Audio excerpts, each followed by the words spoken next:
जय हिंद दोस्तों। आज इतिहास का समान परिचय की जानकारी हम आपको देंगे, इस पर चर्चा करेंगे।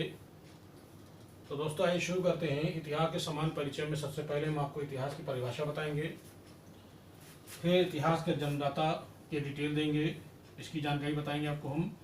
इतिहास का संधि विच्छेद, इतिहास का विभाजन और इतिहास का स्रोत। तो सबसे पहले हम लोग बात करते हैं इतिहास की परिभाषा। दोस्तों इतिहास की परिभाषा क्या है, बहुत ध्यान से सुनिए।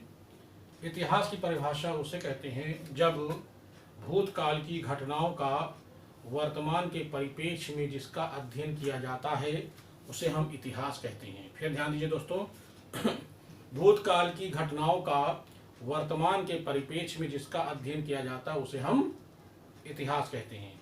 या हम ये कह लें कि मानव अपने जीवन में सामाजिक, धार्मिक, आर्थिक, राजनीतिक, सांस्कृतिक रूप से जो भी काम करता है और जब उसको वर्तमान के परिप्रेक्ष्य में जब उसको याद करता है तो उसी को हम इतिहास कहते हैं। यानी कि आज अगर आप मेरा वीडियो देख रहे हैं और इस वीडियो को अगर आप बाद में याद करेंगे कि हाँ हमने कभी जो है ये वीडियो देखा था, तो उसी को हम कहते हैं इतिहास है। तो यानी जो बीती हुई घटना है उस घटना को जब याद किया जाता है तो उसी हम कहते हैं इतिहास। तो आइए देखते हैं इतिहास के जन्मदाता कौन है। इतिहास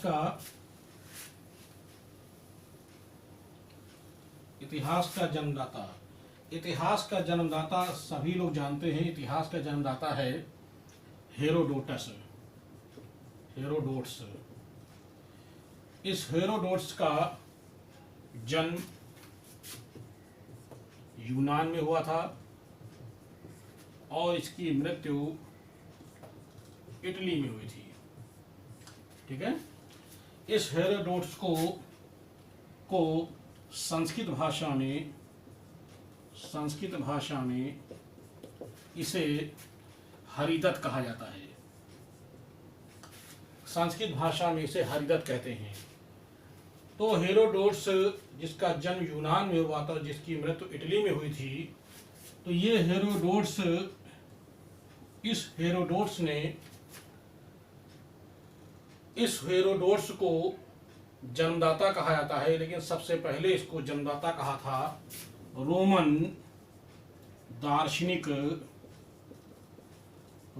दार्शनिक जिसका नाम था सिसरो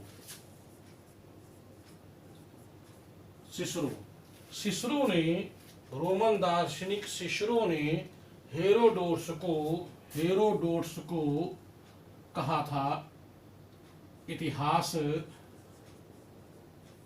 का जनक, या इसको हम कह सकते हैं फादर ऑफ हिस्ट्री।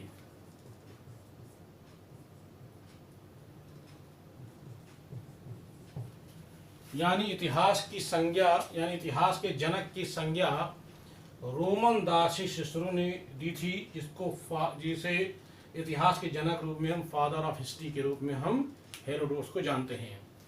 हेरोडोटस ने जो वास्तविक इतिहास लिखा था वो इतिहास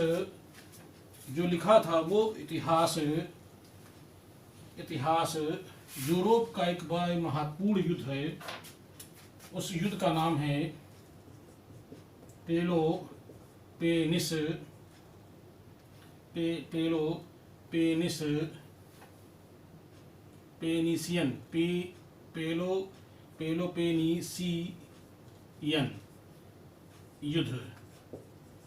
इस युद्ध को लेकर ही इन्होंने अपना विषय बनाया था और इस पर इन्होंने इतिहास लिखा था।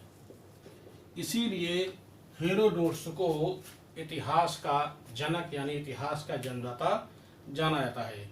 इसने जो लिखा था उसकी जो पुस्तक है, इनकी हेरोडोटस की पुस्तक है, उस पुस्तक का नाम है हिस्टोरिका।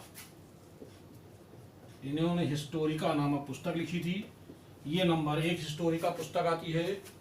नंबर 2 जो आता है इनकी पुस्तक है उसका नाम है हिस्ट्रीज। नंबर 3 है एन अकाउंट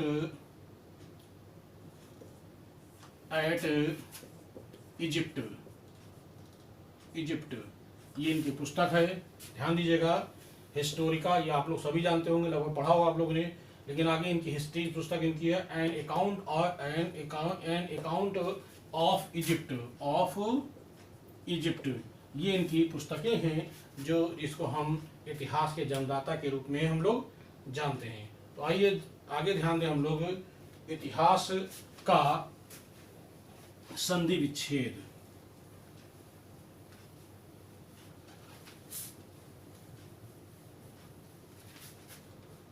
संधि विच्छेद,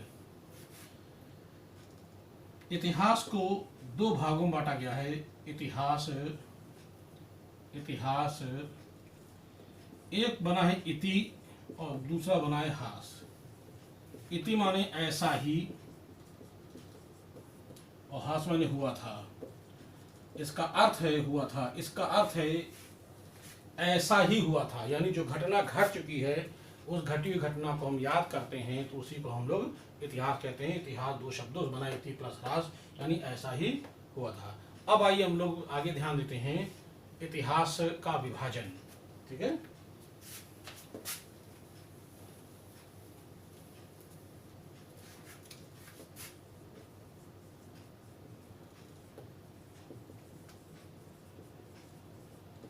हम लोग इतिहास के विभाजन की बात करते हैं तो इतिहास के जो विभाजन की जो जानकारी दी है वो एक ईस्ट इंडिया कंपनी के एक अधिकारी ने इसका विभाजन किया है।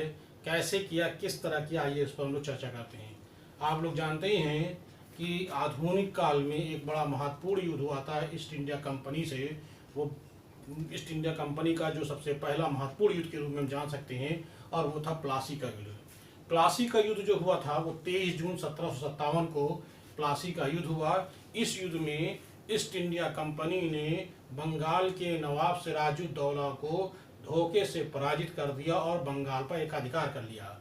माना यह जाता है कि ईस्ट इंडिया कंपनी ने बंगाल पर अपना अधिकार कर लिया, और जब बंगाल पर एकाधिकार कर लिया तो वहां से उनको धन की प्राप्ति होने लगी। उसके बाद एक दूसरा युद्ध हुआ, और उस दूसरे युद्ध को हम लोग कहते हैं बक्सर का युद्ध। बक्सर का युद्ध जो हुआ था 22 अक्टूबर 1764 में। इसमें तीन बड़ी शक्तियां एक तरफ थी। एक था आपका बंगाल का नवाब मीर कासिम, दूसरा था अवध का नवाब सिराजुद्दौला, और तीसरा था मुगल बादशाह शाह आलम सेकंड। यानी ये लोग एक तरफ थे, और ईस्ट इंडिया कंपनी की ओर से जो लोग थे उनमें से जब युद्ध हुआ तो इस युद्ध में भी तीनों शक्तियां पराजित हुई, और इस प्रकार से माना यह जाता है कि ईस्ट इंडिया कंपनी पर भारत पर एकाधिकार हो गया। जब इस पर विजय प्राप्त ईस्ट इंडिया कंपनी को, तो कंपनी ने क्लाइव को बुलाया, और बुलाने के बाद उन्होंने एक संधि की, और उस संधि को कहते हैं इलाहाबाद की संधि। 12 अगस्त 1765 में जो इलाहाबाद की संधि हुई थी, उस संधि में शाह आलम यानी मुगल बादशाह शाह आलम ने ईस्ट इंडिया कंपनी को बंगाल, बिहार, उड़ीसा की दीवानी दे दी थी। जब बंगाल, बिहार, उड़ीसा की दीवानी दे दी, अर्थात उनको लगान वसूल करने का अधिकार मिल गया, तो उनके पास जो है धन की प्राप्ति होने लगी। तो जब उनके पास धन आने लगा, रुपया आ गया, तो उन्होंने सोचा क्यों ना भारत पर शासन करें। और भारत पर शासन तभी कर सकते हैं जब भारत की कमियों को जानेंगे, और भारत की कमियों को तभी जान सकते हैं जब उनकी हम पुस्तकों को पढ़ें, और भारत की पुस्तकों को तभी पढ़ सकते हैं जब उन पुस्तकों का अनुवाद करें। इसलिए ईस्ट इंडिया कंपनी ने जो सबसे पहले पुस्तक अनुवाद की थी, उस पुस्तक का नाम था Manusmriti. Manusmriti, east India company ने मनुस्मृति का अनुवाद 1776 में किया। ये सबसे पहली पुस्तक है जिसे ईस्ट इंडिया कंपनी ने सर्वप्रथम अंग्रेजी भाषा में, यानी संस्कृत भाषा से अंग्रेजी भाषा में अनुवाद किया था। उस पुस्तक का नाम था मनुस्मृति, 1776 में अनुवाद की गई, और इस पुस्तक का नाम रखा गया ए कोड ऑफ जेंटू लॉ। इसका अंग्रेजी में नाम रखा है ए कोड ऑफ जेंटू लॉ। जब इस पुस्तकों को पढ़ा तो उनको बहुत सारी जानकारी प्राप्त हुई। प्राचीन काल का जो सनातन धर्म के बारे में उनको बहुत सारी जानकारी प्राप्त हुई।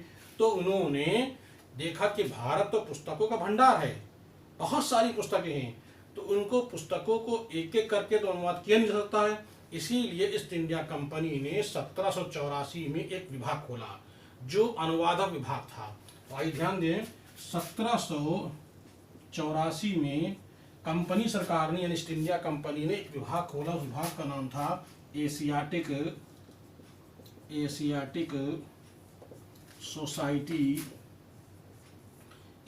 Society of Bengal. ये एक संस्था खोली बंगाल। अब जो एशियाटिक सोसाइटी ऑफ बंगाल संस्था खोली, कहाँ खोली? ये कलकत्ता में खोली, ठीक है। और इसको खोलने वाला जो अंग्रेज व्यक्ति था, उस अंग्रेज व्यक्ति का नाम था विलियम जोन्स, ठीक है, उसका नाम था विलियम जोन्स। 1784 में एशियाटिक सोसाइटी ऑफ बंगाल की जो स्थापना की थी कंपनी सरकार की ओर से, उसका नाम था सर विलियम जोन्स, यानी विलियम जोन्स, ठीक है। विलियम जोन्स ने इस संस्था की स्थापना की। विलियम जोन्स को मालिक जोन्स भी कहा जाता है। विलियम जोन्स को फादर ऑफ इंडोलॉजी, क्या कहते हैं इसको? Father of Indology, father of Indology अर्थात कह सकते हैं ज्ञान शास्त्र के पिता। ज्ञान, हिंदी में कहेंगे ज्ञान शास्त्र के पिता। यानी विलियम जोन्स को मालिक जोन्स या फादर ऑफ इंडोलॉजी अर्थात ज्ञान शास्त्र के पिता के नाम से भी जाना जाता है। जब ये विभाग खोला गया तो इस विभाग के माध्यम से भारत की एक बड़ी महत्वपूर्ण पुस्तक का अंग्रेजी भाषा में यानी संस्कृत से अंग्रेजी भाषा में अनुवाद किया गया 1785 में, ठीक है। 1785 में जिस पुस्तक का अनुवाद किया गया था उसका नाम था भगवत गीता। आप जानते हैं महाभारत का एक भाग है ये। इस पुस्तक का अनुवाद 1785 में किया गया और अनुवाद करने वाले का नाम था विलियम विल्किंस। विलियम विल्किंस ने 1785 में भगवत गीता का अनुवाद किया। इसी तरह से इसके 2 साल बाद 1787 में विलियम विल्किंस ने एक और पुस्तक अनुवाद की गई। उस पुस्तक का नाम हितोपदेश। इन्होंने ही अनुवाद किया। उस पुस्तक का नाम है हितोपदेश। ये पुस्तक जो संस्कृत भाषा में थी, ये लिखी गई थी 11वीं शताब्दी में और इसके पुस्तक के लेखक थे नारायण पंडित। इसके लेखक थे नारायण पंडित। 11वीं शताब्दी की इस पुस्तक को विलियम विल्किंस ने 1787 में हितोपदेश का संस्कृत से अंग्रेजी भाषा में इसका अनुवाद कराया। तो आइए दोस्तों आगे देखते हैं। अगली जो पुस्तक अनुवाद की गई, ठीक है, अगली जो अनुवाद की गई मैंने अभी बताया कि 1787। अब आगे ध्यान दें, उसके 2 साल बाद 1789 में एक और पुस्तक अनुवाद की गई और उस पुस्तक का नाम है अभिज्ञान शकुंतलम, ठीक है। उस पुस्तक का नाम है अभिज्ञान शकुंतलम।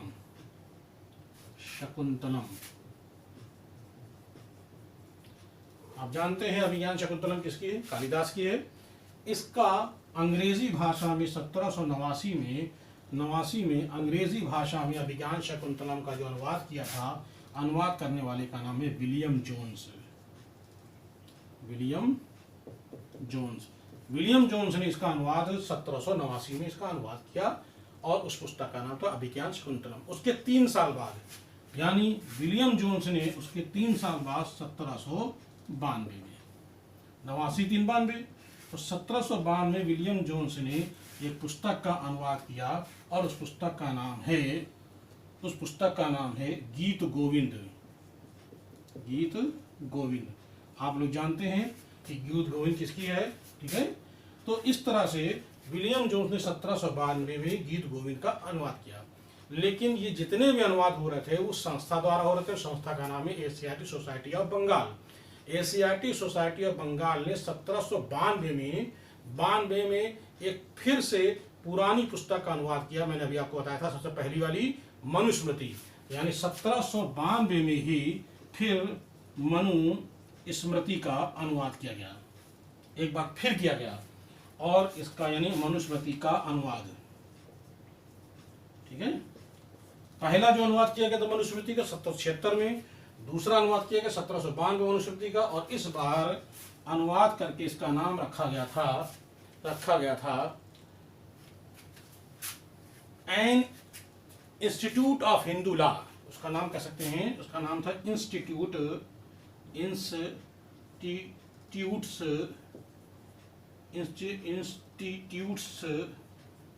ऑफ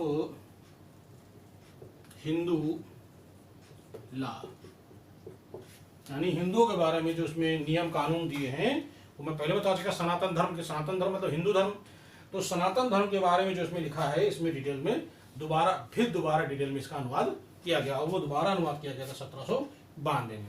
इससे पहले इसका एक बार अनुवाद किया गया था, मैंने बताया आपको 1776 में सबसे पहली बार इसका अनुवाद किया गया था। तो इस तरह से भारत में इस संस्था के माध्यम से बहुत सारी पुस्तकों का अनुवाद किया गया। लेकिन भारत जो है पुस्तकों का भंडार है, बहुत सारी पुस्तकें हैं। तो दोस्तों अब क्या किया इन लोगों ने कि देखा कि अब अकेले बंगाल में ही अनुवाद खाली हो रहा है, तो इन्होंने एक विभाग और खोला, वो 1804 में। तो 1804 में इन्होंने एक विभाग खोला। उस विभाग का नाम है एशियाटिक